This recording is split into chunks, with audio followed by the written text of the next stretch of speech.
আজকে আমি একটা বিষয় নিয়ে তোমাদের সাথে ডিসকাস করতে চাই, যেটা এই সময়ের জন্য খুবই উপযোগী বলে আমার মনে হয়েছে। আজ আমি তোমাদের এমন একটা যুদ্ধের কথা বলতে চলেছি, যেটা বাইরে নয়, প্রতিনিয়ত আমাদের ভেতরে হয়ে চলেছে। এই যুদ্ধের ময়দান হচ্ছে আমাদের মাথা, অস্ত্র হচ্ছে সেলফ কন্ট্রোল, আর শত্রু প্রভোকেশন, মানে যেটাকে বাংলায় আমরা বলি উস্কানি। দেখো, পৃথিবী তোমাকে প্রতিনিয়ত খোঁচা দেবে, কেউ কথা দিয়ে, কেউ আচরণ দিয়ে, আবার কেউ প্রতিদিন তোমার ধৈর্যের পরীক্ষা নেবে। এখন প্রশ্ন হলো, তুমি কি এই পরীক্ষায় প্রতিদিন ফেল করবে? আর এর উত্তর খুঁজে পাবে ব্রেন ট্রেনিং এর মধ্যে, যার মানে হলো তোমার নার্ভাস সিস্টেমকে একটা নতুন অভ্যেস শেখা। আমাদের ব্রেনে দুটো অংশ আছে। প্রথমটা হলো অ্যামিগডালা, যেটা আমরা ধরে নিতে পারি অনেকটা আগুনের অ্যালার্মের মতো।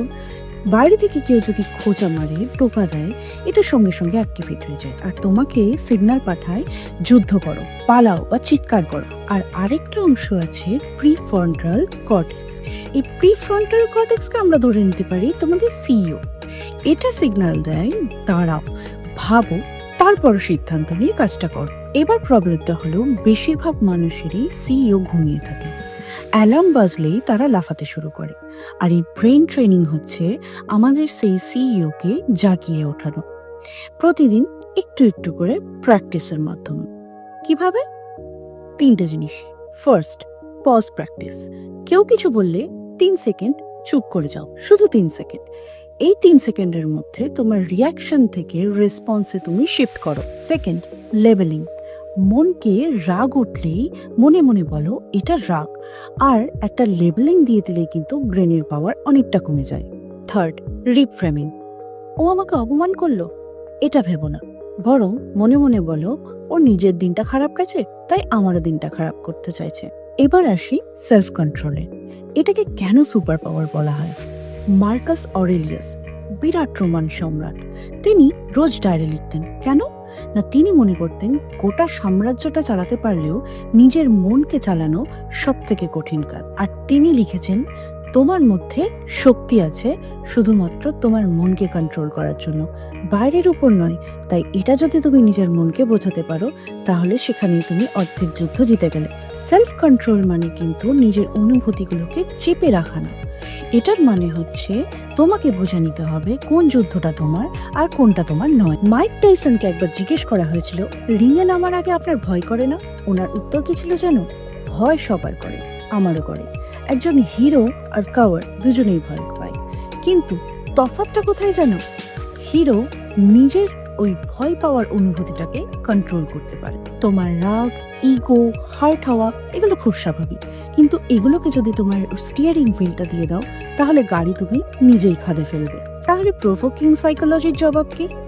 উস্কানি একটা খেলা, এর নিয়ম একটাই, তুমি রেগে গেলে তুমি গেমটা হেরে গেলে। রবার্ট গ্রিন তার 48 লস অফ পাওয়ার বইতে লিখেছেন, when you are angry you lose your control and when you lose your control you reveal your strategy। মানে তুমি রেগে গেলেই তুমি তোমার নিজের দুর্বল জায়গাটা দেখিয়ে দিলে।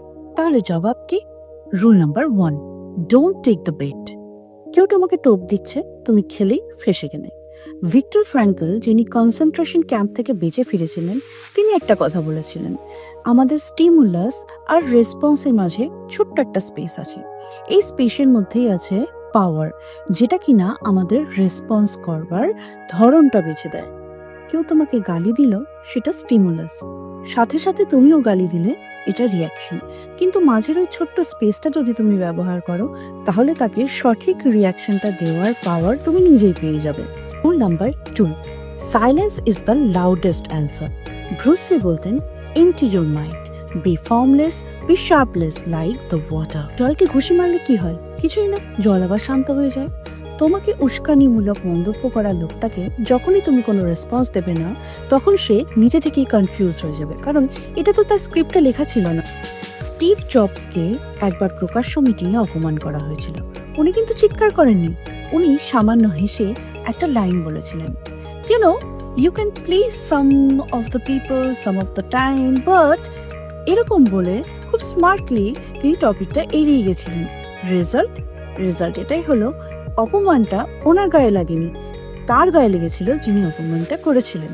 Most importantly, rule number 3, choose your battles. সব কুকুর ঘেউ ঘেউ করলেই ঢিল ছুটতে নেই।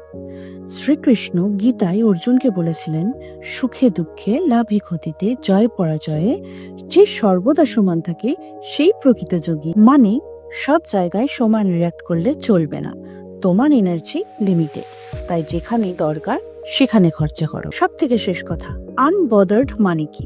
আনবদার্ড মানে কিন্তু পাথর হয়ে যাও না, এটা মানে বোঝানো তোমার ওপিনিয়ন আমার বিল পে করে না। আর এই মাইন্ডসেট একদিনে আসবে না, রোজ প্র্যাকটিস করতে হবে। রোজ নিজেকে এটা বোঝাতে হবে, আমার শান্তি আমার দায়িত্ব, আমি অন্যের কথায় নিজের শান্তি বা মনকে নষ্ট হতে দেব না। তাই আজ থেকে ঠিক করো, কেউ তোমাকে রাগাতে পারবে কিন্তু তোমার অনুমতি ছাড়া না। কেউ তোমাকে ছোট করতে পারবে কিন্তু তুমি যদি নিজেকে ছোট না ভাবো তাহলে না।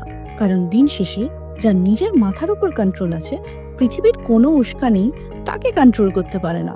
ডক্টর এপিজে আব্দুল কালাম বলেছিলেন, তোমার নিজের মনকে কখনোই অন্যের হাতে রিমোট কন্ট্রোল হতে দিও না। তাই আজ থেকে নিজের রিমোট কন্ট্রোলটা নিজের হাতেই নাও, আর দেখো জীবনটা কেমন বদলে যায়।